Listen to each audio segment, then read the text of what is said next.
김서방, 2억 8천만 원, 그 돈 대체 어디로 간 거야? 내 평생 모은 돈에 대출까지 받은 거였는데. 그 돈은 어머니가 직접 보내신 거잖아요. 제가 손목 잡고 강제로 이체라도 시켰나요? 그게 정말 자네 진심인가? 자네가 내 딸까지 끌어들여서 나한테 사기친 거야? 사기요. 매달 이자 들어올 땐 해벌쭉 웃었잖아요. 투자는 원래 그런 겁니다. 어머니, 올라갈 땐 내 덕, 떨어지면 남 탓. 어머님이 욕심에 눈이 멀어서. 그래도 자넨 내 사위였어. 내가 자네를 얼마나 믿었는데. 아직도 자신이 피해자라고 생각하세요? 믿은 것도, 판단도, 결정도 어머니가 했죠. 저는 그저 기회를 드렸을 뿐이에요. 그래서 사람은 감당도 못하면서 욕심부터 부리면 안 되는 거예요. 김서방, 어떻게 자네가 나한테 이럴 수가 있어? 2억 8천만 원, 73세 어머니의 평생 모은 돈이 단 3개월 만에 사라졌습니다. 그것도 가장 믿었던 가족의 손에. 딸과 사위에게 전부 빼앗긴 한 어머니가 그 뒤로 어떤 선택을 했는지 지금부터 들려드리겠습니다. 잠시만요. 영상 시작 전에 구독과 좋아요 한 번만 눌러주세요. 그리고 이야기 속도가 적당하다면 댓글에 0, 느리다면 2를 남겨주세요. 여러분의 경험도 함께 나누어 주시면 재미가 2배가 됩니다. 안녕하세요. 저는 서울 은평구에서 혼자 사는 73세 이정숙이라고 합니다. 오래전엔 분식집을 했고 남편은 5년 전에 먼저 세상을 떠났습니다. 딸과 함께 살진 않지만 그래도 그 아이 하나만 믿고 조용히 살아보자 했습니다. 그게 제 노후 계획이었지요. 그렇게 조용히 살 줄 알았습니다. 하지만 그 평온함은 오래 가지 않았습니다. 제 삶을 무너뜨린 사람, 바로 제 사위였습니다. 사위는 겉으로만 보면 참 싹싹한 사람이었습니다. 명절이나 생일 같은 날엔 꼭 빈손으로 오지 않았고 용돈이랑 선물을 빠짐없이 챙겨왔습니다. 명절 아침이면 제일 먼저 일어나 상 차리는 것도 도왔고 어른들 인사도 먼저 챙기던 사람이었죠. 가끔은 제가 먹는 약 복용 시간까지 저보다 더 잘 기억할 정도였으니까요. 저도 속으로 생각했습니다. 우리 미영이 사람 하나는 제대로 만났구나. 그날도 그랬습니다. 마당에 앉아 고구마를 굽고 있는데 사위가 혼자 우리 집에 찾아왔습니다. 어머니, 저랑 커피 한잔 하실래요? 평소엔 딸 미영이랑 꼭 같이 오던 사람이었기에 조금 의아했지만 그냥 따라 나섰습니다. 근처 카페에 앉자마자 사위가 꺼낸 말이 이거였습니다. 어머니, 요즘 이자 얼마 받으세요? 그 질문에 저는 좀 민망하게 웃으며 말했죠. 그냥 국민은행에 넣어두긴 했는데 뭐 겨우 몇천 원 나와. 그랬더니 사위가 손가락을 딱 튕기며 말했습니다. 그러니까요. 어머니 돈이 지금 놀고 있는 거예요. 제가 요즘 스타트업 투자 쪽으로 아는 데가 있는데요. 안정적이고 월 이자도 세후로 딱 2% 나와요. 1,000만 원만 넣어도 한 달에 20만 원이에요. 어머니 이름으로만 잠깐 돌리면 돼요. 그 말을 들었을 땐 솔직히 조금 이상하단 생각이 들었습니다. 요즘 같은 세상에 그런 이자가 나온다는 게 말이 될까 싶었죠. 근데 또 한편으론 은행에 넣어놔봐야 하루에 몇백 원 이자 나오는 현실에 저도 모르게 혹하게 되더라고요. 그 말이 시작이었습니다. 처음엔 그냥 흘려들으려 했습니다. 그런데 이상하게도 사위의 말이 자꾸 머릿속에 맴돌았습니다. 그리고 그날 저녁 미영이가 전화를 해서 이런 말을 덧붙였지요. 엄마, 오빠 요즘 진짜 잘 나가? 이번엔 진짜 기회래. 엄마도 좀 도와줘봐. 그 순간 묘하게 불안했지만 마음 한켠이 흔들렸습니다. 딸이 저렇게 말하는데 내가 너무 고리타분하게 구는 건 아닐까 싶었거든요. 결국 저는 국민은행 적금 3개를 깼고 퇴직금 일부까지 보태 사위에게 8천만 원을 맡겼습니다. 그날 계좌이체 버튼을 누르기 직전 제 손이 잠깐 멈칫했습니다. 그때 사위가 웃으면서 말했습니다. 어머니, 걱정 마세요. 설마 저를 못 믿으시는 건 아니시죠? 저 어머니 사위 정우예요. 어머님한텐 아들이나 다름없잖아요. 저는요, 어머님을 한 번도 장모님으로만 생각한 적 없어요. 아시잖아요. 제가 어머님을 어떻게 생각하는지 친엄마처럼 믿고 따른다는 거요. 알아? 나도 그래. 딸을 시집 보낸 게 아니라 아들을 하나 얻은 것 같아. 그게 참 고맙고 든든하지. 그래서 더 드리는 말씀인데요. 세상에 누가 자기 엄마를 망하게 하겠어요? 이 기회 놓치시면 저도 후회할 거예요. 전 그저 어머님이 이번 기회로 잘 되셨으면 그 마음 하나뿐이에요. 그 말에 저는 그를 믿었습니다. 왜냐고요? 그 사람은 제 사위였거든요. 그게 제 첫 번째 실수였습니다. 이자만 보면 혹하지 않을 수 없었습니다. 처음엔 솔직히 두려웠습니다. 8천만 원이라는 돈, 저한텐 인생에서 다시는 못 만질 큰 돈이었거든요. 혹시라도 못 받으면 어쩌나 싶어서 며칠을 뒤척이기도 했습니다. 그런데요, 투자 첫 달 말에 제 통장에 정확히 160만 원이 들어왔습니다. 설명했던 그대로 딱 2%였습니다. 뭐지 싶었죠. 놀랐습니다. 바로 다음 날 사위가 케이크 박스를 들고 왔습니다. 어머니, 이자 들어온 거 확인하셨어요? 앞으론 매달 이 정도는 그냥 들어올 거예요. 어머니, 이건 고정 수입이에요. 마치 연금처럼요. 그러면서 케이크를 식탁 위에 내려놓고 씩 웃더군요. 저는 겉으론 태연한 척했지만 속으로는 심장이 두근거렸습니다. 요즘 세상의 은행도 이자 이 정도 안 주는데 그 뒤로 2달 연속 제 통장에 160만 원이 꼬박꼬박 들어왔습니다. 아무 말도 안 해도 아무 조건도 없이 딱 날짜 맞춰서요. 저는 어느새 김서방을 우리 김서방이라 부르고 있었습니다. 그렇게 믿음이 깊어진 지 5달쯤 지났을 때 사위가 다시 말문을 열었습니다. 어머니, 사실 이게요. 지금이 마지막 기회일 수도 있어요. 요즘은 다들 투자 금액을 늘려서 혜택이 줄어들기 전에 들어오려고 하거든요. 전 그 말에 나는 이제 돈 없어. 라고 대답했죠. 그러자 사위가 다시 이렇게 말했습니다. 어머님, 집을 담보로 잡으면 신용대출도 돌릴 수 있어요. 그게 한도가 훨씬 더 잘 나오거든요. 어차피 3달 뒤면 원금이랑 이자까지 싹 다 갚아드릴 수 있어요. 그게 말이 돼. 어떻게 그 큰 돈을 3달 뒤에 갚는단 말이야? 그러니깐 지금이 다시 올 수 없는 진짜 절호의 기회라는 거예요. 사실 지금 여기에 1억만 더 넣으면 더 큰 금액으로 확정 수익 받는 구조라서요. 너무 아까워서 그래요. 어머님, 이런 기회는요. 살다 보면 한 번 올까 말까 해요. 이건 돈이 없어서 못 잡는 게 아니에요. 다들 몰라서 못하는 거지. 아는 사람은 이미 다 하고 있어요. 지금은요. 빚을 내서라도 들어가야 할 때예요. 어머니, 저 믿고요.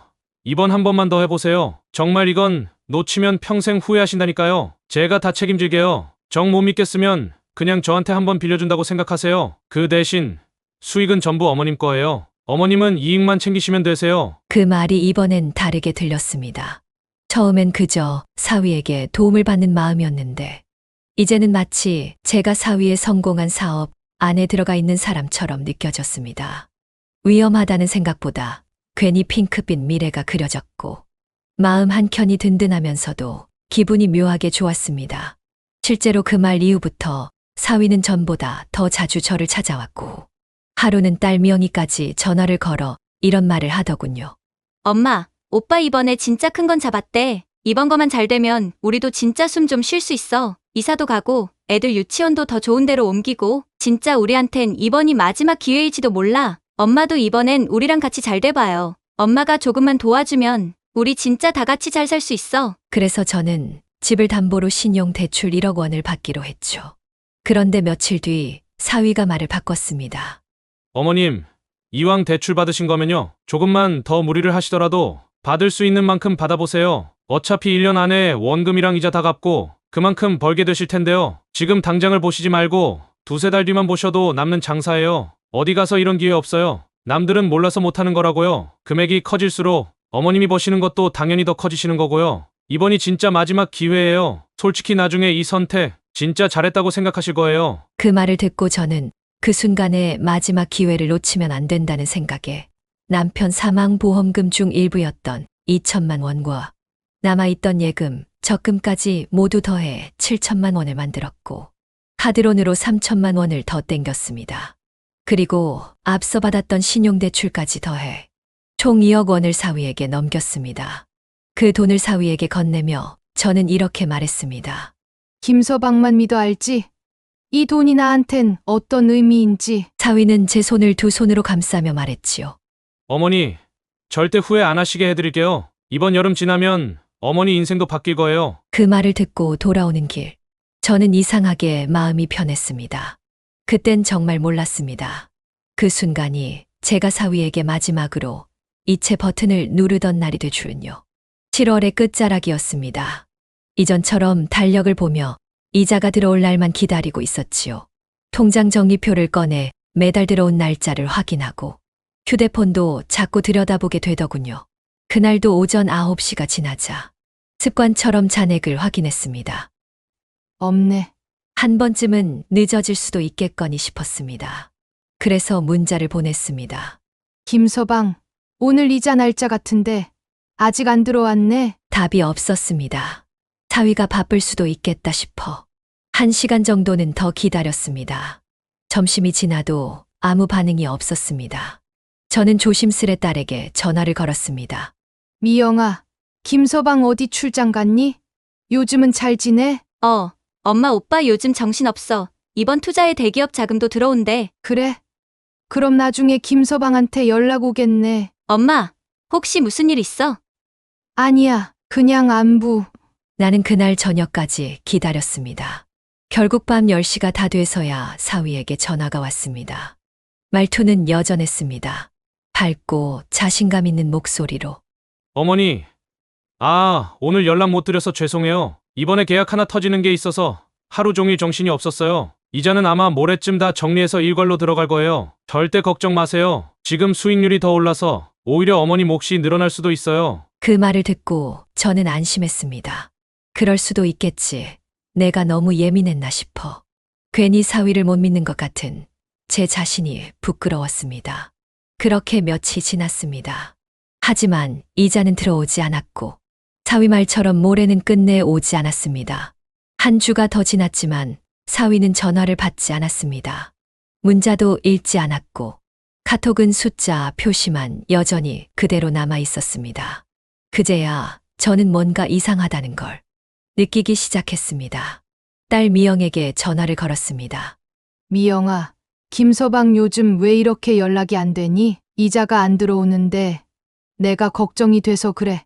엄마, 오빠 요즘 좀 많이 힘들어. 자꾸 연락하시면 더 불편할 수 있어. 사업이 잘 안 풀린대. 내가 돈을 얼마나 맡겼는데 우리 세대는 자식 위에 평생 아끼고 모았어. 젊을 때 옷 한 벌 제대로 못 사 입고 맛있는 것도 포기하고 모은 돈이야. 그 돈이 지금 이자가 안 들어오니까 하는 말이지. 엄마, 왜 자꾸 예전 일 꺼내세요? 지금 상황 어려운 거 엄마도 아시잖아요. 오빠도 지금 최선을 다하고 있어요. 설마 우리 오빠가 엄마 돈 떼먹을까봐 그래요? 가뜩이나 힘든데 엄마까지 그렇게 말하면 진짜 너무 서운하고 힘 빠져요. 그 말을 듣는 순간 가슴이 턱 막혔습니다.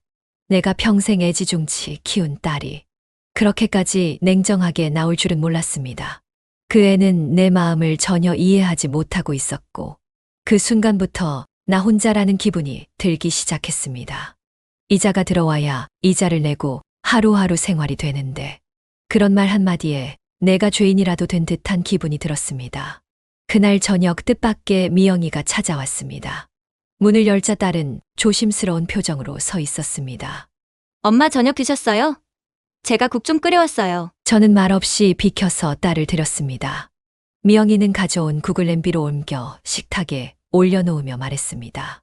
사실 오빠가 요즘 좀 이상해요. 회사도 잘 안 나가고 밤늦게 들어오고 제가 물어봐도 괜찮다고만 하는데 뭔가 걱정돼요. 저는 그 말을 듣고 천천히 물었습니다. 그럼 내 돈은?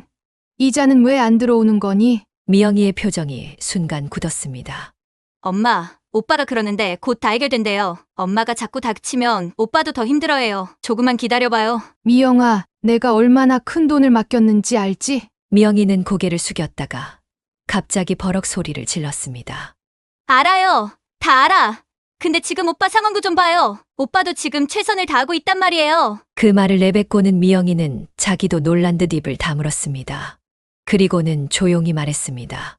미안해요. 엄마, 나도 요즘 너무 힘들어서. 하지만 이내 표정이 다시 차가워졌습니다. 엄마, 오빠 믿으세요. 조금만 더 기다려보자고요. 그렇게 말하고 미영이는 서둘러 일어났습니다. 문을 나서면서 한 번 더 뒤돌아봤지만 더 이상 말은 없었습니다. 저는 그날 밤 딸이 두고 간 된장국을 한 숟가락도 먹지 못했습니다. 딸의 마음이 이미 저에게서 떠나고 있다는 걸 느꼈기 때문입니다. 그때부터 뭔가가 단단히 잘못됐다는 생각이 들기 시작했습니다.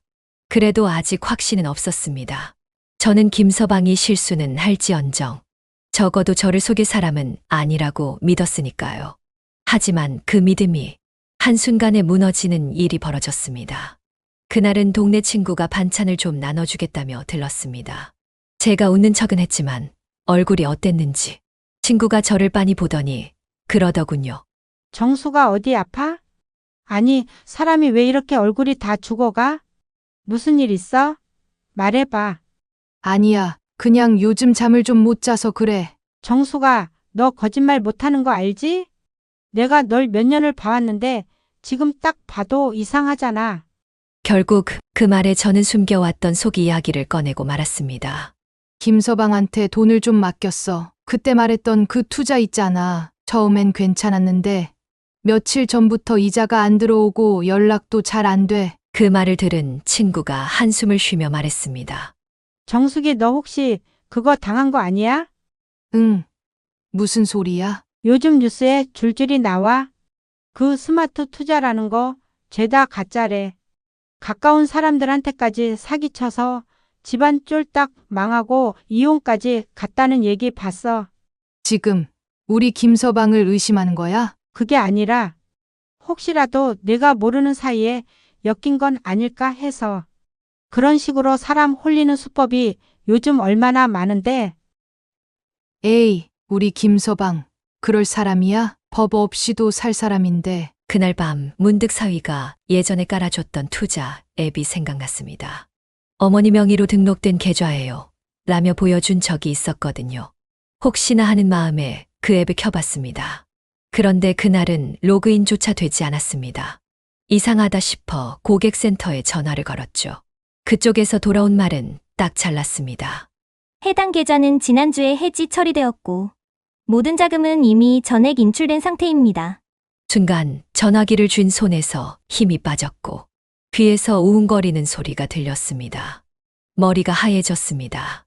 숨이 막히는 것 같았습니다. 저는 그대로 서랍에서 통장 내역을 꺼내봤습니다. 총 이체 금액이 2억 8천만 원, 사위 이름으로 보낸 이체 내역 외엔 아무 계약서도 보증서도 없었습니다. 딱 한 장 있던 종이도 간단한 동의서라며 사위가 보낸 PDF였고 제 도장도 김서방이 알아서 찍었다고 했던 그거 하나뿐이었습니다. 그제야 깨달았습니다. 이건 사업이 아니라 사기였다는 거요. 하지만 김서방과의 연락은 끊겼고 딸은 오히려 저를 탓했습니다. 제 통장엔 잔액 87,200원이 전부였습니다. 그런데도 제가 할 수 있는 건 아무것도 없었습니다. 그날 저는 남편 영정 앞에 앉아 한참을 울었습니다. 여보, 나 바보야. 그런 사람을 사위라고 믿었던 내가 제일 바보였어. 그날 밤 저는 수십 번 휴대폰을 들었다 놓았습니다. 딸 번호를 누르다가도 결국 전화를 걸지 못했습니다. 혹시 진짜 미영이도 아무것도 몰랐다면 괜히 따지듯 말해서 사이만 더 멀어질까봐 며칠 동안은 아무것도 손에 잡히지 않았습니다. 식사도 거르고 세탁기도 안 돌리고 텔레비전도 꺼둔 채 그저 거실에 앉아 멍하니 창밖만 바라봤습니다. 진짜 내가 사기를 당한 걸까? 김서방이 그럴 리가 없는데. 그럴 리가. 수십 번을 부정했지만 통장 잔액을 보면 현실은 너무나도 선명했습니다. 그러다 더는 참지 못하고 딸에게 다시 전화를 걸었습니다. 미영아, 김서방 옆에 있으면 좀 바꿔줘. 연락이 안 돼서 그래. 잠시 정적이 흐르자 저는 다시 조심스럽게 물었습니다. 미영아, 너 진짜 아무것도 몰랐던 거야? 그러자 딸이 대답했습니다. 엄마, 오빠한테 무슨 일이 있는 건지는 나도 잘 몰라. 근데 엄마가 너무 민감하게 굴면 나도 힘들어. 엄마까지 왜 그래? 미영아, 엄마가 얼마나 큰 돈을 맡긴 건지 너도 알잖아. 그러게, 누가 대출까지 받아서 맡기래? 엄마가 오빠랑 얘기해놓고선 왜 나한텐 이래? 엄마가 그걸 원했잖아. 솔직히 누가 시킨 것도 아니고 엄마가 먼저 도와주겠다 했던 거잖아. 그 순간 피가 거꾸로 솟는 것 같았습니다. 그 애는 더는 딸이 아니었어요. 내 편이어야 할 사람이 오히려 나보다 부모를 사기친 사기꾼을 더 감싸고 있었습니다. 솔직히 말해서 돈을 잃었다는 배신감보다 딸의 그 반응이 훨씬 더 충격이었고 더 큰 배신감이 들게 했습니다. 네가 어떻게 이럴 수가 있어? 김서방은 그렇다 쳐도 너까지 나한테 이러면 안 되지. 내가 널 어떻게 키웠는데 지금 내가 하고 있는 건 사기꾼 편을 들고 있는 거야. 세상 천지 물어봐라. 누가 부모를 사기친 놈을 두둔하니? 나쁜 놈들도 지 부모는 챙긴다 근데 넌 네가 더 나빠? 숨이 턱 막혔습니다. 네가 어떻게 나한테 이러냐고? 그렇게 한바탕 퍼붓고 전화를 끊었습니다. 그날 밤 마음이 완전히 무너졌습니다. 이 집도, 이 가족도, 이 돈도 내가 지키고 싶었던 것들이 전부 다 무너졌다는 걸 깨달았습니다. 그날 이후 모든 게 멈춘 듯 했습니다. 말도 안 나오고 밥도 안 넘어가고 그저 하루가 지나가는 게 버거웠습니다. 무슨 생각을 하는지도 모르게 정신을 놓고 지냈어요. 하지만 시간이 좀 지나자 이대로 당하고만 있을 수는 없지라는 생각이 슬며시 올라왔습니다. 그리고 다시 살아보자는 마음이 들기 시작했어요. 다음 날 아침, 그동안 알고 지내던 동네 복지관 직원에게 전화를 걸었습니다. 혹시 이런 문제 어디 가서 상담받을 수 있는데 없을까요? 그 직원이 조심스럽게 말하더군요. 어르신, 근처에 무료 법률 상담해 주시는 변호사님 계세요. 매주 월수 오전에 상담 받으실 수 있어요. 때마침 오늘이 월요일이라 바로 찾아갔습니다. 그렇게 찾아간 곳은 구청 옆 건물 3층, 작고 조용한 상담실이었어요. 문을 열고 들어서니 책상 하나와 의자 2개만 놓인 작은 방이었습니다. 조용했고 서류를 정리하던 변호사 한 분이 고개를 들며 말씀하셨습니다. 어르신, 어떤 상담 필요하세요? 그 말에 입을 열기도 전에 가슴이 먼저 울컥했습니다. 하지만 이를 꼭 다물고 숨을 한 번 깊게 쉰 뒤 차근차근 말을 꺼냈습니다. 제가 돈을 어떻게 건넸는지, 어떤 이자를 받았는지, 사위가 어떤 말로 저를 설득했는지, 계약서는 왜 없었는지 조금씩 숨겨두었던 지난 몇 달의 이야기를 천천히 다 털어놨습니다. 변호사님은 제 이야기를 주의 깊게 들으시더니 단호하게 말씀하셨습니다. 어르신, 이건 명백한 사기죄입니다. 고소장 접수 가능합니다. 가족이라고 봐주는 법은 없습니다. 오히려 가족을 이용한 사기는 더 비난받아 마땅합니다. 그럼 제 돈은 돌려받을 수 있을까요? 처벌은 가능하지만 돈 회수는 또 다른 문제입니다. 중요한 건 증거입니다. 모든 통화 녹음, 문자, 계좌 내역을 정리해 오셔야 합니다. 특히 이자와 수익 보장이라는 단어가 들어간 대화가 결정적 증거가 됩니다. 집으로 돌아와 저는 작은 공책을 꺼내 김서방과 나눈 문자, 통화 날짜, 입금 날짜, 금액까지 모든 것을 하나하나 정리하기 시작했습니다. 더는 당하고만 있을 수 없었습니다. 믿음을 악용한 사위가 아니라 사기꾼에게 반드시 대가를 치르게 해야 했습니다. 다행히도 몇몇 대화는 카카오톡 채팅 내역에 남아 있었습니다. 어머니, 이번 달 수익금 잘 들어왔죠? 다음 달은 더 올려서 드릴게요. 걱정 마세요. 그 문장들이 저를 살렸습니다. 그건 투자가 아닌 수익을 약속한 말이었고 고의가 아닌 사기 행위의 증거였습니다. 며칠 뒤 정리한 노트를 들고 다시 변호사 사무실을 찾았습니다. 책상 위에 조심스럽게 자료를 내려놓자 변호사님이 꼼꼼히 훑어보며 말했습니다. 이 정도면 고소장 접수 가능합니다. 사위분명의 자산이 있다면 빨리 가압류 신청부터 해야 합니다. 그 말을 듣고 저는 잠시 침묵했습니다. 정말 내가 사위를 고소하는 게 잘하는 걸까? 그래도 우리 미영이 남편을 마음 한켠에선 망설임이 있었지만 결국 고개를 끄덕였습니다. 잠시 후 변호사님이 컴퓨터를 확인하며 말을 이었습니다. 참 사위분 사업자 번호도 조회해 봤는데요. 이미 폐업된 건 맞는데 같은 주소로 등록된 다른 업체가 2개 더 있더라고요. 대표 이름은 다 다른데 이상하게 대표 이메일 주소는 전부 같았어요.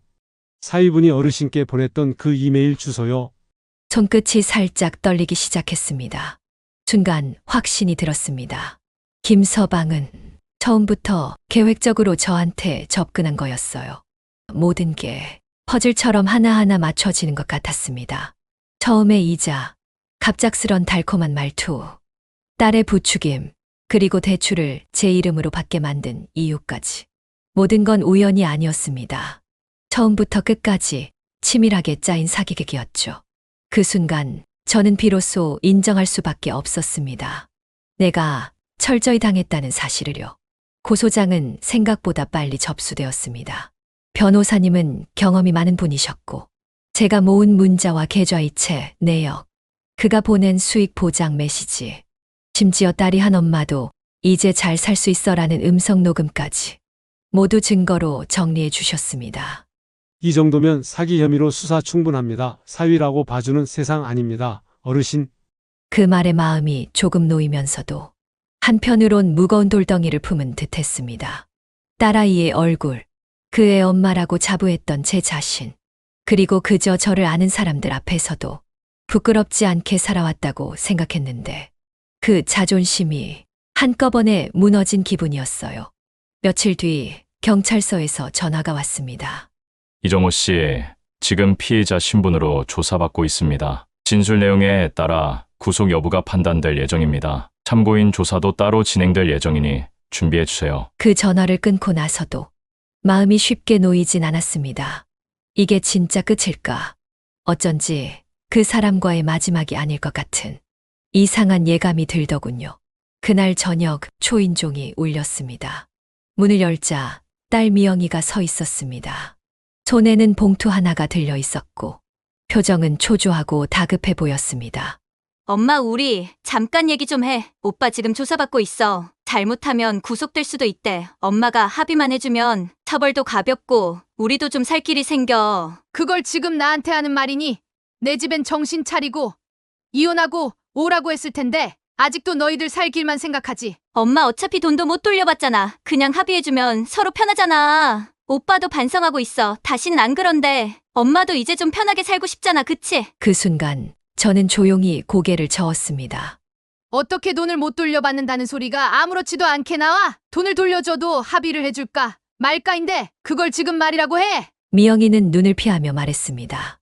엄마도 알잖아. 오빠가 나쁜 사람은 아니라는 거. 오빠도 속은 거란 말야. 그래도 우리 애들 아빠인데 엄마가 이번만 좀 봐줘. 그 말에 제 안에 남아있던 마지막 끈이 끊어졌습니다. 당장 나가.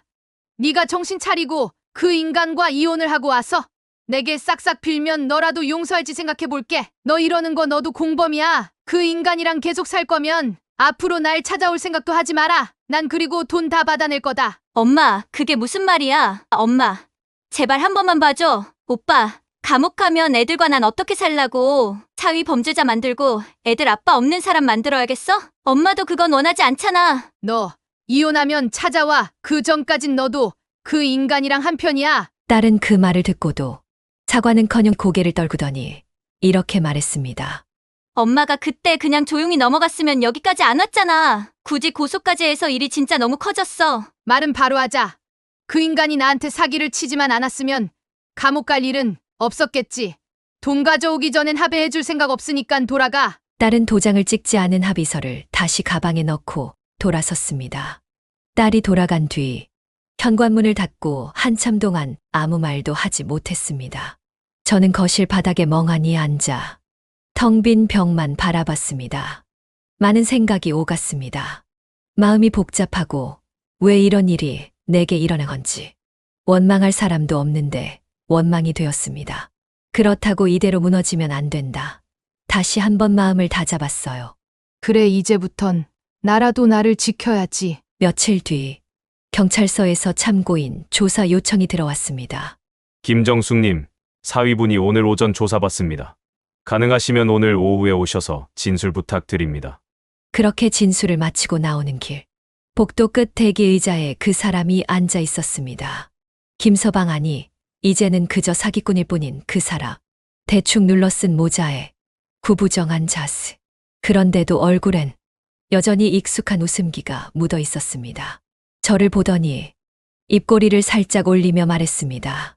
어머니 여기서 보니까 좀 그러네요. 그래도 그동안 정은 있었잖아요. 고소까지 하시고 그러시면 안 되죠. 제가 얼마나 잘했는데요. 저는 차갑게 대답했습니다. 여기 난 자네 어머니로 온 사람 아니네. 그 말에 그의 표정이 잠깐 굳더니 다시 익숙한 말투로 말을 이었습니다. 어머니, 저도 이렇게 될 줄은 몰랐어요. 잘 되면 어머니도 같이 잘 되자고 했던 거였는데. 그 순간 제 안에서 뭔가가 끌어올랐습니다. 김서방, 2억 8천만 원. 그 돈 대체 어디로 간 거야? 내 평생 모은 돈에 대출까지 받은 거였는데. 그는 고개를 젖히며 말했습니다.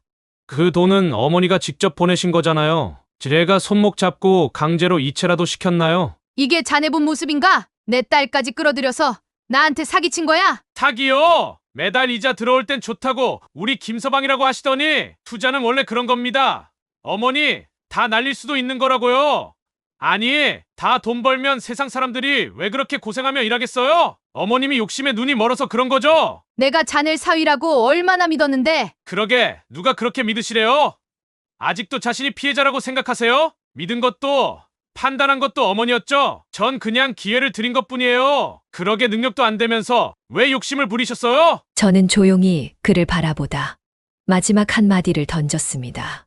김서방, 어떻게 자네가 나한테 이럴 수가 있어? 그는 어색하게 웃으며 말했습니다. 저도 잘 될 줄 알았어요. 그땐 진짜 자신 있었어요. 어머니를 위한 거기도 했고요. 자넨 끝까지 뻔뻔한 애 그려. 하지만 이제 법이 자네를 심판할 거야. 그날 이후 사위는 특정경제범죄 가중처벌 등에 관한 법률 사기 혐의로 입건됐습니다. 사건은 곧 검찰로 송치되었고 저는 다시 참고인으로 불려나가 진술을 이어갔습니다. 며칠 뒤 검사실에서 검사님이 조용히 말했습니다. 피해액이 크고 피해자가 책임을 완전히 회피하고 있습니다. 게다가 피해자분이 고령이시고 사기 수법도 상당히 계획적입니다. 사실상 실현 가능성이 높습니다. 그 말에 마음이 조금 놓이긴 했지만 그래도 끝내 묻고 싶은 말이 하나 남아 있었습니다. 혹시 그 돈은 받을 수 있을까요? 검사는 잠시 서류를 넘기다가 고개를 들고 단호하게 말했습니다. 이정우 씨 명의로 된 재산은 없습니다. 통장도 자동차도 부동산도 모두 제3자 명의입니다. 금전 회수는 현실적으로 매우 어렵습니다. 그 말을 듣고 저는 고개를 끄덕였습니다. 그래, 그럴 줄 알았어. 이런 경우 돈을 돌려받는 사람은 거의 없다고 했으니까. 그 인간 감옥엔 꼭 가게 해주세요. 비록 모든 돈을 돌려받지는 못하더라도 적어도 김서방은 자기 행동에 책임을 져야 한다고 생각했습니다. 집으로 돌아와서 한참을 현관에 기대 서 있었습니다. 아무도 없는 조용한 집이었는데 그날따라 괜히 더 낯설게 느껴지더라고요. 내 거라 생각했던 이 집도 어쩌면 이제는 내 것이 아닐 수 있겠구나. 그런 생각이 처음으로 들었어요. 검찰에서 사위가 구속 기소됐다는 연락을 받았을 때 잠깐은 안심이 되는 것 같았어요. 그래, 법은 아직 살아있구나 싶었죠. 하지만 그게 끝이 아니더라고요. 2억 8천만 원, 그중 1억 3천은 제 명의로 받은 대출이었어요. 카드론 신용대출, 이자만 해도 한 달에 수십만 원씩 나가는데 들어오는 돈은 한 푼도 없었죠. 그날 밤 식탁 앞에 앉아서 고지서랑 통장 정리표를 쭉 펼쳐놨어요. 계산기를 몇 번이고 두드려봐도 답이 안 나오더라고요. 이제 정말 끝인가 보다. 그 어떤 희망도 보이지 않았어요. 이 집이라도 팔아야 하나. 근데 그럼 난 어디로 가서 살아야 하지? 이 나이에. 남편이랑 평생 함께 살아온 집이에요. 내게 마지막으로 남은 거였는데 그것마저 잃으면 난 진짜 끝이겠다 싶었죠. 며칠을 밤잠 설쳐가며 버텼지만 답은 안 나오고 숨만 점점 더 막혀왔어요. 먹고 살 일도 막막하고 이자는 쌓여가고 결국 그날 오전 부동산에 전화를 걸었습니다. 집을 좀 내놓으려고요. 목소리가 떨렸어요. 그렇게 마음을 내려놓고 있던 어느 날 변호사님에게 전화가 왔어요. 어르신, 사위분이 예전에 쓰던 지인명의 계좌하고 숨겨뒀던 차량 한 대? 추적 결과가 나왔습니다. 예? 계좌에서는 자금 흐름이 확인됐고 차량 명의도 조작 흔적이 있었습니다. 금융수사팀이 회수 가능성이 있다고 판단했습니다. 그 말을 듣는데 한참 동안 말이 안 나왔어요. 전부 끝난 줄 알았는데 그래도 사람이 죽으란 법은 없나 봐요. 며칠 뒤에는 회수 절차 관련 서류가 집으로 도착했고 실제로 일부 자산이 가압류됐다는 연락을 받았어요. 전부는 아니었지만 적어도 제가 했던 싸움이 헛된 건 아니었구나. 그 생각에 그날따라 숨이 조금은 트이더라고요. 그렇게 며칠이 지나고 저녁 무렵 초인종 소리가 울렸어요. 문을 열자 딸 미영이가 서 있었어요. 엄마 잠깐 얘기 좀 해요. 표정은 화가 난 듯 굳어 있었고 손에는 봉투 하나가 들려 있었어요. 오빠, 지금 감옥에 있어. 근데 변호사 말로는 엄마가 합의만 해주면 형량이 줄 수도 있대요. 합의해줘요. 그걸 지금 나한테 하는 말이니? 엄마도 알잖아. 그 돈 어차피 못 돌려받는 거. 오빠도 반성하고 있어요. 아이들도 있고. 이번 한 번만 좀 봐주면 안 돼요? 우리 진짜 너무 힘들어요. 딸을 조용히 바라보다가 말했어요. 너희가 힘든 건 알겠어. 근데 나는 지금도 이자도 못 내서 매일 새벽까지 잠도 못 자. 화를 삼키고 살아. 그런 날 보면서 미안하다는 생각은 한 번도 안 해봤니? 그래도 같이 그렇게까지 할 필요는 없잖아. 엄마, 왜 이렇게까지 나와? 죄를 지었으면 벌을 받아야지. 그 사람이 감옥 가는 게 벌이고 넌 지금 그 사람 편드는 게 내 벌이야. 됐어. 더는 말하지 말자. 앞으로 날 다시 보고 싶으면 그 인간이랑 인연 끊고 와. 그게 아니라면 더 이상 찾아오지 마라. 저번에도 말했을 텐데 오늘이 너랑 나 마지막이야. 딸은 그 말을 듣고도 사과는커녕 엄마가 괜히 오버해서 이 사단 난 거잖아. 나도 엄마가 합의 안 해주면 다신 엄마 안 봐. 그 말만 남기고 돌아섰어요. 그 말에 저는 마지막으로 마음의 문을 닫았습니다.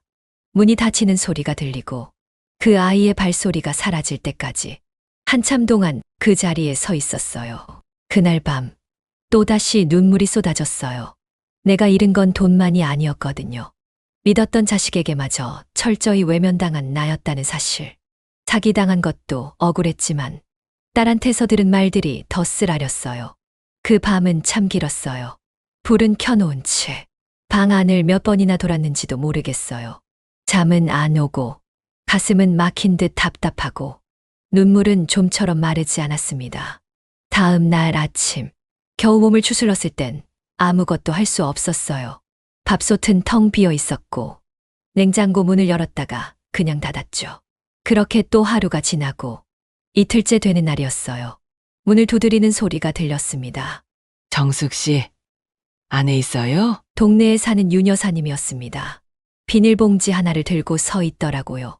된장국, 호박볶음, 멸치볶음. 그날 저녁 저는 겨우 밥 한 끼를 먹을 수 있었어요. 윤 여사님이 돌아간 뒤 주방불을 끄고 가만히 앉아 있는데 전화가 울렸습니다. 여보세요? 익숙한 목소리였어요. 어르신 변호사입니다. 지금 통화 괜찮으세요? 숨을 가다듬고 겨우 대답했어요. 네, 괜찮아요. 민사 재판 일정이 나왔습니다. 다음 달 초로 잡혔고 그 전에 추가 자료 몇 가지만 정리해서 제출해 주시면 됩니다. 그 말을 듣는 순간 가슴 한쪽이 묘하게 내려앉았어요. 긴 싸움이 이제 정말 끝을 향해 가는구나 싶었죠. 그리고 예정된 날짜에 재판이 열렸고 며칠 뒤엔 선고기의 안내 문서를 받았습니다. 그날 이후 저는 하루하루 판결문이 도착하길 기다렸습니다. 그리고 몇 주가 지나서야 집으로 판결문이 도착했어요. 내용은 조정에 준하는 형태로 일부 자산 회수 가능하다는 결정이었고 저는 그걸 통해 김서방 명의로 받았던 신용대출과 카드론 일부를 먼저 갚을 수 있었습니다. 그래도 남은 건 5천만 원 이나 되었어요. 처음엔 그저 막막했어요. 평생 빚만 갚다 가겠구나 싶었죠. 하지만 변호사님이 소개해 주신 복지관 법률 상담을 통해 고령자 개인회생 제도라는 걸 알게 됐어요. 제 나이, 수입, 건강 상태를 고려해 법원에서 월시비만 원씩 2년만 납부하며 남은 빚은 전액 면책해주는 조건으로 인가가 났습니다. 그날 인가 결정문을 받아들었을 때 비로소 숨이 쉬어졌어요. 이게 끝이 아니구나. 나도 다시 시작할 수 있구나. 그런 생각이 들더라고요. 그래서 다시 떡볶이 가스불을 켰습니다. 시장 모퉁이에 조그만 테이블 하나 놓고 김밥 몇 줄, 어묵 국물 떡볶이를 팔기 시작했어요. 그걸로 월 12만 원 이자 내고 하루하루 버텨가고 있습니다. 예전처럼 북적이는 가게는 아니지만 제 손으로 벌어 제 삶을 유지할 수 있다는 게 그게 제 자존심이고 그게 제가 다시 살아낸 방식이에요. 사람들은 말합니다. 그래도 가족은 품어야지. 그런 사위라도 어쨌든 내 딸 남편인데. 근데요. 그 이름이 가족이든 자식이든 내 삶을 망가뜨린 존재라면 끊어내는 게 맞다고 생각해요. 그게 진짜 나를 지키는 일이니까요. 그래도 다행인 건 누군가 한 명이라도 저를 미워하지 않고 따뜻하게 손 내밀어준 사람이 있었다는 거예요. 윤 여사님처럼요. 그 한 사람이 있었기에 숨이 조금은 트였어요. 그 후 저는 동사무소 노인정 프로그램에도 등록했고 경로당 반찬봉사도 시작했어요. 하루는 노인정에서 노후 금융사기 예방 교육을 들었는데 그 자리에서 제가 겪은 일을 살짝 얘기했거든요. 그랬더니 강사님이 그러시더라고요. 어머님, 그 이야기 한번 제대로 들려주시면 안 될까요? 며칠 뒤 사위에게 속았던 한 어머니의 이야기라는 제목으로 30분 앞에서 제 얘기를 들려드렸어요. 강의라고 하긴 거창하고 그냥 제가 겪은 일을 처음부터 하나하나 풀어냈을 뿐이에요. 눈물을 훔치는 분도 계셨고 끝나고 나서 제 손 꼭 잡고 저도 비슷한 일 겪었어요. 하시던 분도 계셨어요. 그날 처음으로 느꼈습니다. 내가 겪은 그 고통이 누군가에겐 경고가 되고 위로가 될 수 있구나. 이제 저는 더 이상 누구의 아내도, 누구의 엄마도, 누구의 장모도 아닙니다. 그냥 제 이름 석자로 살아가려 합니다. 이정숙이라는 사람으로요. 지금까지 제 이야기를 들어주셔서 감사합니다. 이 영상이 마음에 드셨다면 구독과 좋아요, 그리고 따뜻한 댓글로 함께 해주세요. 알림 설정도 해두시면 앞으로 더 많은 이야기들을 가장 먼저 만나보실 수 있습니다. 여러분의 한마디가 누군가에겐 큰 위로가 될 수 있습니다. 오늘도 따뜻하고 평안한 하루 보내시길 바랍니다.